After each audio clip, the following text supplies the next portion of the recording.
잠시만요. 여기까지도 금방 설명될 것 같은데. 자, 여기는 퀵하게 넘어갈게요. ER 모델이라는 거는 그래서 해당되는 개념적인 설계를 위해서 뭐 실습의 데이터들의 그들의 개체들과, 이게 포인트죠. 개체가 뭐라고요? 엔티티. 그 다음에 관계, 릴레이션, 마름모. 그 다음에 여기 뭐 하나가 좀 빠졌네요. 저는 표현하자면 개체들과 그들의 관계, 그리고 개체별 속성이라는 걸 하나를 더 넣을 것 같아요, 저 같으면. 근데 이거는 그냥 넣은 거 아니고 누군가 이렇게 정리를 했어요. 그대로 따온 건데, 제가 표현하자면 좀 더 넣을 것 같네요. 어쨌든 이것도 1980년경에 피터 첸이라는 분에 의해서 소개가 된 거고 외우실 필요 없어요. 근데 대략적으로 역사로서만 이해하시면 되고요. 그래서 개체 관계 속성의 개념을 도입해서 개념적으로 표현하는 모델이다. 이게 중요한 거죠. 그래서 이거를 딱 그려나가면 아까 딱 이렇게 그려놓으니까 여러분들 어떠세요? 뭔가 내가 말로 하는 게 도식화되고 다이어그램 되니까 서로 간에 이야기가 좀 좋죠. 이해가 그냥 되잖아요. 그렇기 때문에 이게 이렇게 해놓은 순간 의사소통 도구가 되는 거예요. 이거 하나가 자체가. 그리고 이제 사람의 하는 일별로 다양한 관점이 존재할 수 있는데 이 이것들에 대해서 이 다이어그램으로 딱 문서화해버리는 순간 공통된 시각을 제시할 수 있는 거예요. 그러니까 내가 하나의 다이어그램을 그려놨는데 해석에 따라 다 달라. 만약 이렇다고 가정하면 일하기 어렵겠죠. 그러니까 설계자나 분석가나 사용자가 누가 보더라도 이 다이어그램이 의미하는 거는 하나인 거예요. 모델 입장에서는. 그래야 되는 거고요. 그 다음에 아까 말씀드린 뭐 특정 DB라든가 DBMS라든가 뭐니 하드웨어에 대해서 이거는 굳이 그런 걸 신경 쓸 필요 없다. 독립적이다. 이렇게 이해하시면 됩니다. 그리는 표기법은 아까 전에 개괄적인 거 말씀드렸어요. 주제 영역은 큰 네모로 딱 설정을 하고요. 그 다음에 엔티티는 어떻게 한다고요? 네모로 그리고요. 그 다음에 속성은 각각의 엔티티별 이렇게 타원형 원형 박스로 해가지고 속성을 그리고요. 그 다음에 키는 언더라인을 하고요. 그 다음에 관계는 마름모로 한다고 그랬죠. 여기까지는 설명을 드렸고 단 여기서 한 단계 좀 더 설명 안 드린 부분이 이 레이블이라는 부분이에요. 레이블이 뭐냐? 이 관계에 있어가지고, 요 두 가지 엔티티 간의 관계에 있어가지고, 이게 1대 n인지, n대 1인지, n대 n인지, 1대 1인지, 이런 다대다 관계 같은 것들을 정의를 하는 걸 레이블이라고 합니다.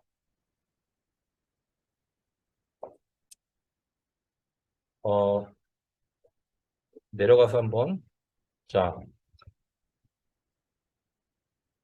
이러한 ER 모델을 표기하는 방법에는요, 크게 알려진 방법으로 두 가지 방법이 있어요. 첫 번째 방법은 표기법이라는 방법이고요. 두 번째 방법으로는 바커 표기법이라는 게 있습니다. 요 두 개에 대해서 일단 우선 지금 여기서는 설명드릴 거고요. 이 표기법 같은 경우에는 사실 실무에서 좀 제가 봤을 때는 가장 많이 쓰는 방법 중에 하나예요. 어, 지금 한번 잘 보세요. 그림을 한번 잘 보세요. 이렇게 표시하는 방법 한번 보시고요. 뒤에 이렇게 표시하는 방법이 있다고 할 때 어떤 게 눈에 좀 잘 들어오시나요? 앞에 게 좀 잘 들어오죠. 예. 이게 이제 사람의 뇌 구조가 이게 약간 복잡한 방법보다는 단순한 방법을 좀 더 선호하는 경향이 있어서 그렇거든요. 그래서 실무적으로 진짜 이 방법은 많이 쓰진 않아요. 많이 쓰진 않지만 어쨌든 이걸 쓰는 데가 있거든요. 그래서 일단 이런 게 있다 정도로 이해를 하시면 될 것 같고 그 다음에 기술사 시험에도 ER 문제를 주어지고 ER 다이어그램을 그려보시오라고 문제를 줘요. 그때 그럼 여러분들 이렇게 그릴 것 같아요? 이렇게 그릴 것 같아요? 이렇게 그리는 게 좀 더 편하시겠죠? 요거를 먼저 설명을 드릴게요. 일단 해당되는 각각의 엔티티들을 여기 지금 엔티티가 몇 개가 있어요? 네 개죠. 주제 영역은 뭐예요? 학생 관리죠. 여기 표시는 안 돼 있지만 학생 관리인 거예요. 그래서 학생을 관리하기 위해서는요. 학생을 지도하는 관점의 엔티티가 하나가 필요하고요. 그죠? 그 다음에 지도를 하는 사람은 뭐죠? 교육을 받는 거죠. 수강하는 관점의 엔티티가 하나 필요하겠죠. 그리고 수강하는 관점은 학생 관점이죠. 지도하는 사람 교수 관점이죠. 그죠? 그 다음에 지도하는 교수가 소속된 학과가 있겠죠. 물론 이렇게도 연결될 수 있을 것 같아요. 어떻게 하나에 따라서. 근데 어쨌든 이렇게 연결해 놨어요. 그리고 어, 해당되는 학생이 듣는 과목에 대해서 또 엔티티를 만들 수가 있죠. 그러니까 이 네 개의 엔티티를 가만히 보시면 엔티티들은 어떻게 표현했어요? 이렇게 네모나게 표시를 했어요. 그리고 그 안에 엔티티 명을 적어줬어요. 그 안에 이것들은 뭐죠? 속성이죠. 그렇게 되는 거죠. 그 다음에 요 두 개만 한번 볼게요. 자, 네모 사각형 안에 선이 하나가 거져 있네요. 이 선을 가르는 기준이 뭘까요? 키입니다. 키입니다. 그래서 키는 위에 이렇게 표시를 하고요. 그 다음에 키는 이렇게 표시를 하고요. 키가 아닌 것들은 이렇게 표시를 해요. 근데 여기 보면은 여기 좀 예외적으로 FK가 지금 밑으로 내려와 있긴 한데요. 여기는 또 FK가 위로 올라와 있어요. 이거는 해당되는 거에 따라 좀 상황에 따라 달라져요. 미묘한 차이가 있거든요. 좀 이따 한번 보시고. 그 다음에 이것들을 관계가 있다면 일단 선을 쭉 끄시는 거예요. 근데 이 선이 점선일 경우가 있고요. 그다음에 이 선이 실선인 경우가 있어요. 점선과 실선의 차이가 뭘까요? 뭐냐면 점선이면 상위 실체의 PK가 하위에서도 PK예요. 하위 실체에서 FK가 되는 거예요. 말이 어렵죠? 이해 가시나요? 그러니까 무슨 얘기냐면 좀 보면 여기에서 그 상위의 PK가 뭐죠? 상위의 PK가 지금 여기 지도교수잖아요. 학과 아래 그 교수가 포함되어 있을 거잖아요. 상위가 학과거든요. 학과에 PK인 지도교수가 하위의 포린키 FK예요. 하위 실체에서는 FK, 하위 실체는 여기를 얘기하는 거죠. 이런 관계가 되면은 이거는 점선입니다. 근데 상위 상위의 PK가 하위 실체에서 FK임과 동시에 하위 실체의 PK 일부분인 경우도 있을 수가 있어요. 예를 들어서 T를 어떻게 준다고 했죠?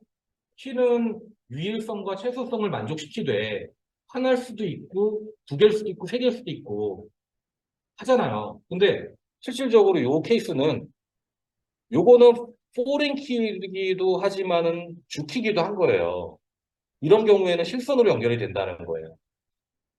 이해가시죠? 그 다음에 이 선에 대해서 설명드렸고 나머지 아까 레이블에 대해서 말씀드렸잖아요.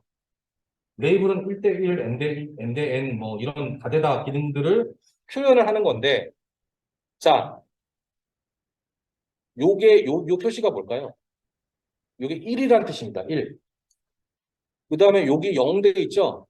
이거 말 그대로 0이란 뜻이에요. 그리고 요거 짝대기 요렇게 돼 있죠? 이거 1이란 뜻이에요. 그 다음에 요게 이렇게 3개 있죠? 3개 까치발처럼 생긴 거 보이세요? 이렇게 돼 있는 거 있죠? 요게 뭐냐면 이게 다예요, 다. 여러 개다. 그래서 해석해 보면 하나의 학과는 하나인데 지도 교수는 없을 수도 있고요. 한 명만 있을 수도 있고요. 여러 명이 있을 수도 있어요. 이렇게 해석을 하는 겁니다. 이해가시죠? 이거는 어떻게 될까요? 학생 지도 테이블에 지도 교수가 한 명은 무조건 있어야겠죠? 그러면 학생은요? 없을 수 있죠? 똑같이 0대 1대 다. 여기는 과목은 하나의 과목에 대해서 성적 그 하나 수강하는 학생이 마찬가지로 0명부터 N명까지 다양할 수 있잖아요. 이렇게 표현을 한 겁니다. 이해 가세요? 이해 안 가세요? 고개를 도리도리 하시는데 차근차근 한번 보세요. 여기 뒤로 넘어가면은 박법 표기법도 본질은 다르지 않아요. 지금 보시면 표기법은 좀 복잡하긴 하지만 두 엔터티의 사이에 선을 그린다, 관계명칭을 기록한다, 그 다음에 옵셔널 랜덤트를 따라서 점선인지 실선인지 구분한다. 관계가 하나밖에 없을 경우는 하나고 여러 개가 있을 경우에는 매니일 경우에는 이렇게 표시한다. 표기법이 크게 다르지는 않은데 어쨌든 간에 이런 형태로 표시를 한다는 거예요. 그래서 이거를 이제 일단은 이 정도 있다라고만 기억하시면 되고요. 기숙사 시험에서는 어떤 식으로 바꿔표시법으로 표기하세요. 이 표기법으로 표시하세요. 푸세요. 이렇게 주어지지 않아요. 자기가 깜짝 놀라셨네. 그렇게 할까봐. 그렇게 하지 않고 자기가 그냥 임의로 자기가 편한 걸로 그냥 하시면 돼요. 하시면 되고요. 그래서 저는 일단은 추천드리는 건 요거예요. 그래서 요거 ER 다이어그램에서 우리 실무자선에서 뭐라고 얘기를 하냐면 여기 이렇게 동그라미 짝대기 이렇게 생긴 거 있잖아요. 이렇게 생긴 거. 이게 까치발을 닮았다고 해가지고 저희는 까치발 모델 표기법이라고 얘기하기도 해요. 실무자들 간에 재미삼아서. 어. 예? 닭발이라고도 하나요? 저는 까치발로 많이 썼어요. 예. 그렇게 이해하시면 되겠습니다. 여기는 같이 넘어갈게요. 자, 그래서 ER 모델 단계는 아까 제가 설명한 흐름이에요. 엔티티 먼저 맨 처음엔 뭐죠? 여기도 생략된 게 있네요. 엔티티 모델 단계 이 앞단에 뭐가 있을까요? 일단 주제 영역을 선정하고요. 그 다음에 엔티티 셋을 결정하고 그 다음에 뭔가 이것도 사실 이 엔티티 간의 관계를 여기서 먼저 설정하는 게 좀 더 체계적이긴 하겠네요. 이거 설명을 실무적에서 그냥 제가 어트리뷰트 추가하고요. 뭐 그다음에 관계를 맺고요. 이렇게 설명했는데 생각해보니까 일단은 관계를 먼저 맺는 게 좀 더 체계적인 것 같긴 해요. 엔티티 간의 관계를 맺어놓고 그게 1대1인지 1대 n인지 0대1인지 뭐 이런 것들을 이제 선정을 해 놓으신 다음에 해당되는 속성을 쭉 내리는 것도 나쁘진 않은 것 같습니다. 그리고 ER 데이터 모델을 작성을 하시면서 어트리뷰트 추가하면서 그려 나가시면 되는 거예요. 그러면서 이런 것들은 ER 모델은 근데 이게 한계가 있다. 한계가 있다. 무슨 한계일까요? 이게 장점으로는 단순한다는 장점이 있죠. 그 다음에 일반적인 모델에 참 좋은 개념 모델인데 그냥 딱 하나의 단점은 뭐냐면 객체지향 사상이 없다예요. 근데 사실은 객체지향 사상이 있어야 될 분야가 많은가 싶기는 해요. 필요하다면 근데 여기 밑에 보시면 GIS가 뭐죠? GIS는 이거 지리정보 시스템이에요. 뭐 지올로키 뭐 인포메이션 시스템 해가지고 어쨌든 간에 지리정보면은 사실은 해당되는 위치에 대한 정보들이 관계를 맺어야 될 경우가 있잖아요. 그렇기 때문에 이런 데서 이 GIS 분야에서는 사실 객체지향 개념을 쓰거든요. 멀티미디어 같은 경우에도 그래요. 근데 그런 객체지향 같은 응용 분야에서는 게임도 마찬가지겠죠. 근데 이런 ER 다이어그램만으로는 표현할 수 없는 부분이 분명히 존재한다. 그러니까 당연히 객체지향 사상이 없기 때문에 이 안에서 뭔가 재사용이라든가 상속이라든가 확장성의 개념이 없는 거고요. 그래서 나온 게 뭐다? ER이다. ER이다. 그래서 그런 걸 하게 되면 다양한 우리가 지금 현안으로 지적되는 한계를 극복할 수 있다라고 얘기하는 거고 이런 멀티미디어라든가 GIS, 뭐 게임 분야 같은 데서 모델링으로 쓸 수 있다. 캐드캠도 마찬가지고요.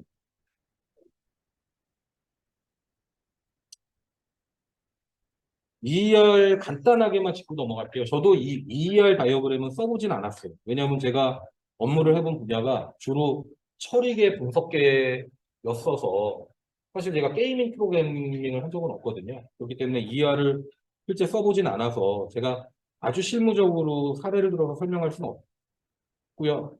일단 개념적으로 이론적인 관점에서 EER은 객체지향 사상을 도입했기 때문에 핵심 개념으로 이 객체지향 사상의 핵심 개념인 핵심 특징인 특수화, 일반화, 집단화, 상속이 가능하다로 이해를 하시면 되겠어요. 특수화라는 건 뭘까요? 특수화.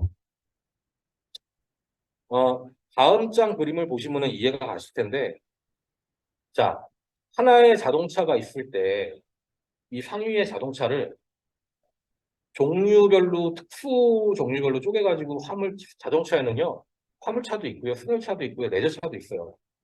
이런 식으로 쪼개버리면 이거는 자동차를 하나의 특수화를 하는 겁니다. 이렇게 내릴 때 특수화를 하는 거죠. 근데 반대로 화물차, 승용차, 레저차가 있어요. 이것들의 공통적인 특징이 뭘까요? 하면 우리는 자동차라고 그러죠. 이거는 일반화가 되는 거예요. 그죠? 집단화라는 건 뭘까요? 집단화라는 거는 위와는 약간 결이 다르죠. 여기는 위에 그림과 무슨 차이가 있는 것 같으세요? 이거는 자동차를 뭔가 종류별로 나눴잖아요. 하나를. 근데 밑에 거는 자동차를 구성 요소별로 나눠버렸어요. 그죠? 자동차는 엔진도 있고요. 차체도 있고요. 타이어도 있어요. 핸들도 있어요. 이렇게 해버리면 이건 집단화가 되는 거예요. 이 정도 개념을 알고 가시면 될 것 같아요. ER에서는 이런 개념을 커버한다 정도만 짚고 넘어가시면 되겠습니다.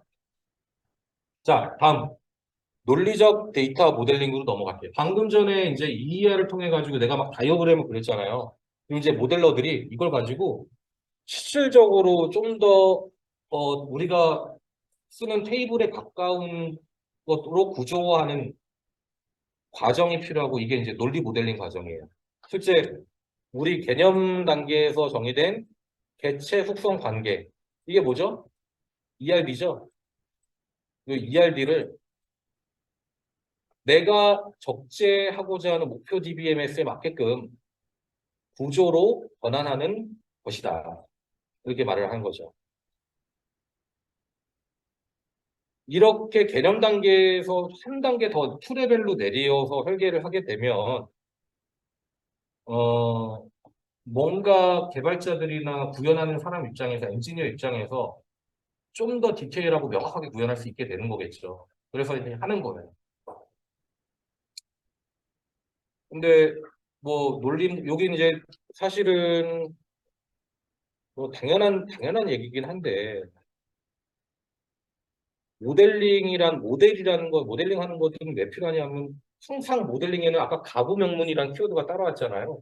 그렇기 때문에 항상 명확한 의사소통을 위한 수단이라는 얘기가 항상 따라올 수밖에 없어요. 그리고 뭐 보면은 구조화하는 이런 얘기가 따라올 수밖에 없고요. 이런 것들을 한번 읽어보시면 될 것 같아요. 이해만 하시면 돼요. 그리고 성공 조건. 성공 조건은 사실 어, 그냥 실무적인 관점에서 얘기하게 된다면 아주 뭐죠? 어, 있는 그대로 얘기한다면 요구사항대로 모델링이 되면 돼요. 맞죠? 나는 A에 대한 요구사항을 냈는데 A 다시를 만든다든가 A 다시 다시를 만들면 안 되잖아요. 그러려면 어떻게 해야 돼요? 이 업무를 잘 알고 있는 사람이 함께 있어줘야 돼요. 그리고 이제 당연히 해당되는 데이터에 항상 중점을 두고 모델링을 해야 되고요. 이 모델링 하는 과정에서 이 데이터의 구조라든가 이 데이터가 가져야 될 무결성 뭐라고 그랬죠? 정확성, 유효성, 일관성, 안전성 이런 것들을 저해하지 않도록 그런 특징들이 유지될 수 있도록 고려해서 설계를 해야 되는 거고요. 그 다음에 나중에 가면은 그렇게 설계를 했는데 잘 되지 않은 설계에서는 항상 이상현상이라는 게 생겨요. 내가 뭔가 논리적으로 제대로 이게 사람이 설계하는 일이잖아요. 그러다 보니까 정확치 않고 뭔가 나는 논리적이라고 생각했는데 누군가 봤을 때는 이건 논리적으로 좀 이상한데라고 얘기할 수도 있거든요. 그런 논리 모델에 뭔가 이렇게 데이터들이 접근을 하게 되면 왜곡이 생겨나와요.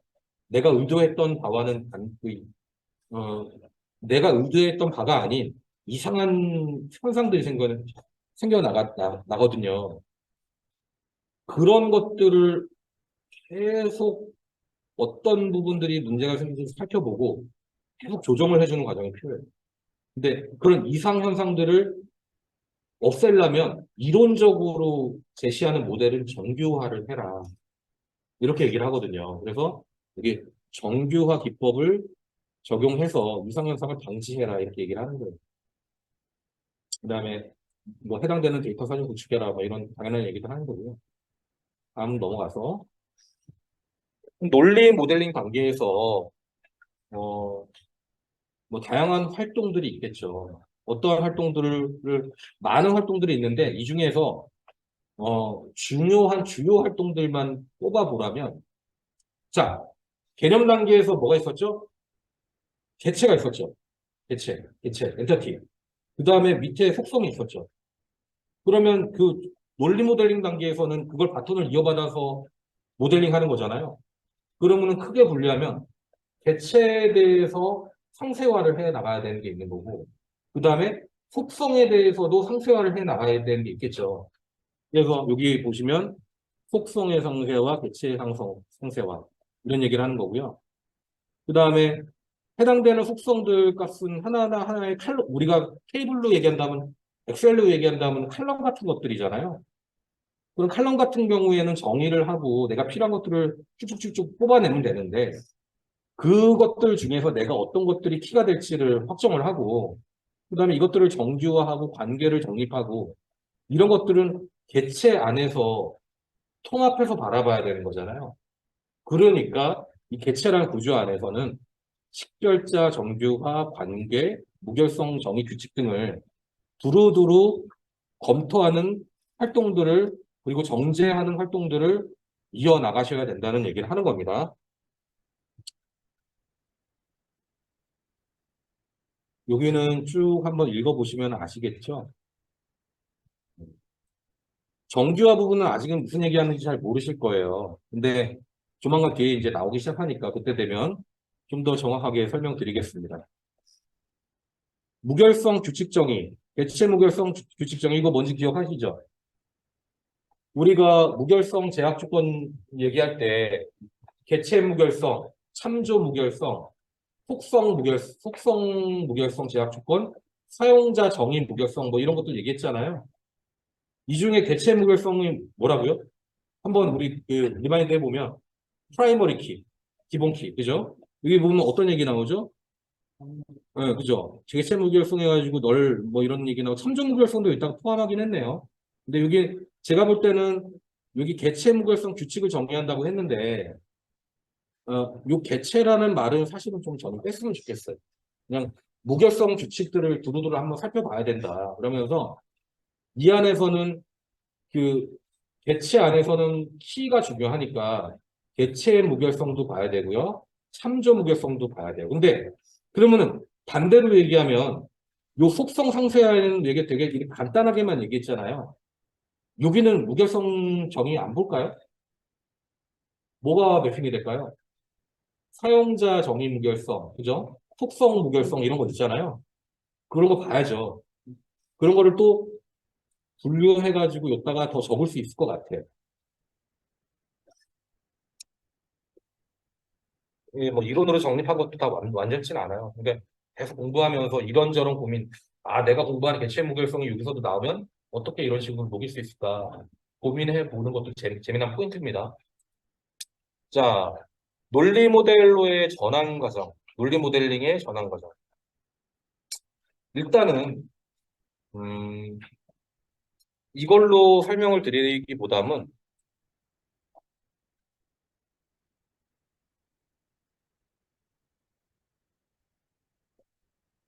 요걸로 설명을 드리는 게 가장 심플해요.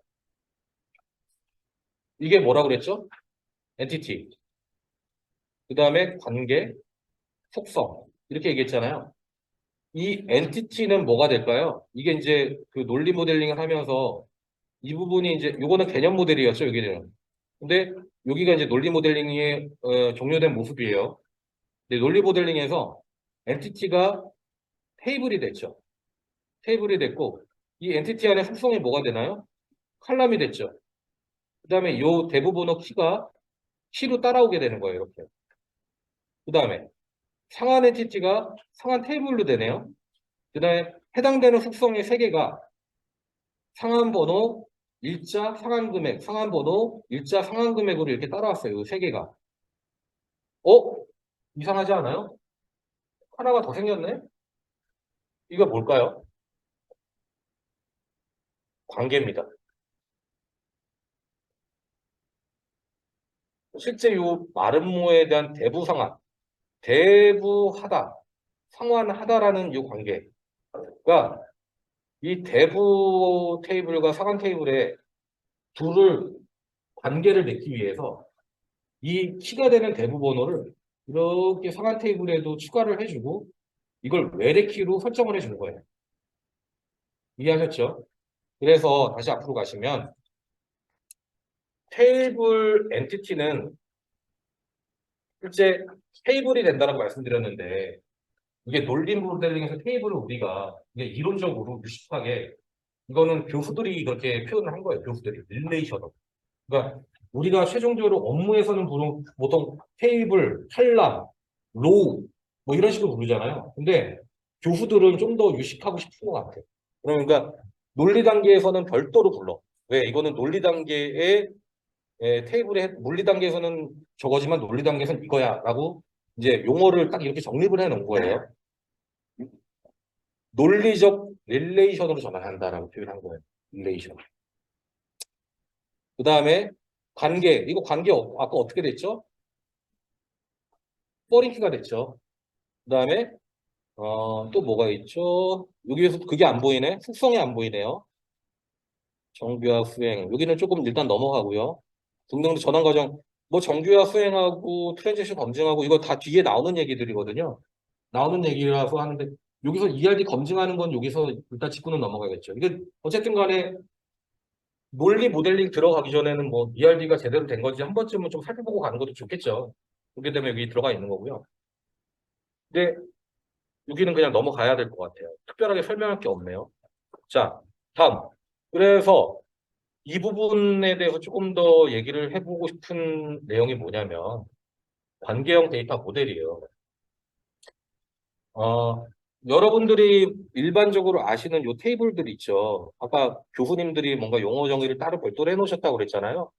그래서 우리가 얘기를 할 때 이게 IBM의 코드 같은 분이 이렇게 하신 거예요. 그 당시에 이렇게 하신 건데 음, 실제 우리가 이 테이블에 해당되는 것들을 뭐라고 부른다? 릴레이션이라고 부른다. 근데 릴레이션을 가만히 뜯어 살펴보면 여기가 뭐죠? 여기가 우리 보통 얘기하는 칼럼명 뭐 이런 식으로 얘기를 하잖아요. 우리는요.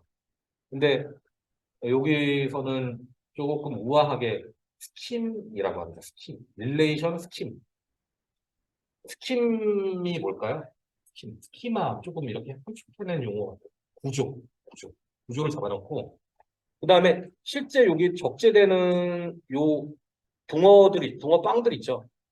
이게 아까 첫 시간에 뭐라고요? 붕어빵 틀. 그 다음에 이 안에 적재되는 것들이 붕어빵. 붕어빵이 뭐라고요? 스킴과 인스턴스 얘기했었죠. 이거예요. 그 다음에 지금 용어를 좀 보고 있는 거예요. 여기서는 요 하나하나의 칼럼들을 뭐라고 한다? 속성이라고 한다. 이 전체를 아울러서는 그냥 릴레이션의 구조라고 하는데, 스킴이라고 하는데, 이 하나하나의 칼럼들은 속성이라고 한다. 그 다음에 요것들의 구조를 인스턴스라고 했잖아요. 근데 하나하나 이렇게 지정할 때 이거 튜플이라고 한다. 튜플. 튜플. 다 쓰는 용어들이 이렇게 복잡해요. 그냥 적응하셔야 돼. 적응하셔야 되고. 그리고 우리가 표현할 때 실제 해당되는 인스턴스의 개수가 붕어빵이 몇 개냐에 따라 가지고 카디널리티라는 말을 씁니다. 여기 지금 보면 하나, 둘, 셋, 넷, 다섯 개가 있죠. 카디널리티는 5예요. 그리고 여기 속성들 있죠. 어트리뷰트. 요거가 몇 개냐가 샤프라고 표현해요. 디그리. 4. 이렇게 표현을 하는 겁니다. 이 정도를 좀 이해하시고요. 그 다음에 쭉 계속 진행해 보면 아까 전에 뭐 논리 모델링에서 엔티티가 릴레이션으로 전환된다고 말씀드렸잖아요. 그래서 이제 속성과 도메인을 좀 더 말씀드릴 건데 이제 속성이라는 거는 아까 말한 하나하나 우리가 생각하는 머릿속에서 그냥 여러분들이 이해하실 때는 그냥 하나하나의 칼럼이라고 생각하시면 돼요. 그 다음에 해당되는 도메인은 그 속성의 제가 그냥 좀 표현하자면 속성의 속성. 사실 속성도 어떻게 보면 특징인데 이걸 좀 더 디테일한 특징을 부여한 거예요. 그래서 실제 도메인이라고 얘기를 하면 요 학생 도메인은 세 자리 인티저다. 이름은 10자리 문자열이다. 이런 것들을 우리가 도메인이라고 합니다. 속성에 취할 수 있는 같은 타입의 모든 원자 값의 집합 말이 어렵죠. 그냥 이렇게 제가 설명한 정도로만 일단 이해를 하시면 좋을 것 같아요. 그래서 이제 정의된 속성은 반드시 그 해당 도메인으로부터만 값을 취할 수 있다. 뭐 이런 정의가 돼 있고요. 릴레이션의 스킨과 인스턴스는 방금 설명을 드렸어요. 이렇게 넘어가시면 되고. 그래서 다시 한번 지금까지 왔던 ER 모델을 관계형 논리 모델로 전환하는 방법이 크게 정리를 하자면 대체는 릴레이션으로 된다. 그 다음에 속성은 여기는 뭐가 된다라고 얘기하진 않았네요. 근데 대체 속성은 그냥 속성인데 그죠? 아까 전에 여기 봤을 때 속성이었죠. 여기서도 속성이라고 표현을 하죠. 네, 속성이라고 하고 그 다음에 관계는 어, 종국적으로는 포린키가 되는 거죠. 웨리키가 되는데 어쨌든 여기서는 그 속성에 대해서도 뭔가 여러 개의 유형을 좀 분류를 해놨네요. 예를 들자면 속성 같은 경우에는 그냥 하나의 속성이 하나로서만 딱 그 의미가 부여가 되는 단일 속성이라는 게 있을 수가 있고 그 여러 개의 속성들이 합쳐져 가지고 하나의 의미를 부여하는 복합 속성이 있을 수도 있고요. 그 다음에 이게 뭔가 인덱스 또는 키로서 작동하는 키 속성이 있을 수 있다. 이런 얘기를 하고 있고 관계도 뭐 1대1인지 n대1인지 뭐 1대 n인지 m대 n인지 이런 관계들이 표현될 수 있다 이렇게 얘기를 하는 겁니다. 여기는 아까 설명드렸으니까 넘어갈게요.